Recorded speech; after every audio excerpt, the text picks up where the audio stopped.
see, now you're putting me on the spot, that I have to pick one.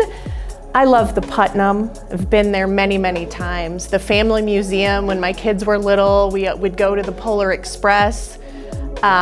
Just all kinds of wonderful things in the Quad City area to experience. You know, I can't choose because they all contribute in different ways to making the Quad Cities a vibrant place. And so from the German American Heritage Center, I learned so much, and the way that they have tackled the story of immigration and tolerance is really admirable. To the Family Museum and the fun and the inspiration that they provide to the Putnam, and the way that they've really retold our community's story is wonderful, and the programs at the Butterworth are incredible. And I have to admit, I felt like a little kid when I went to the I-80 truck stop recently.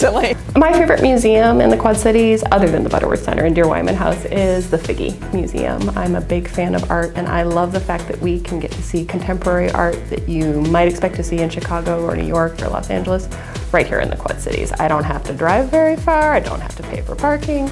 It's awesome. This is hard.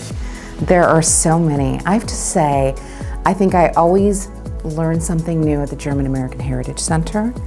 They have just such rich content, I think. I'm always inspired at the Figgy.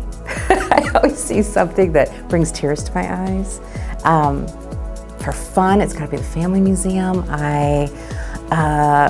Funny, when I bring guests to town, in fact, especially international visitors, when we host international student exchanges, for example, they want to see the Iowa 80 Trucking Museum.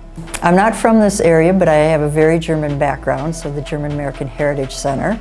One that people have not said is the Carpellis. I think that's interesting, a lot of the artifacts that they have in there. And of course the Children's Museum.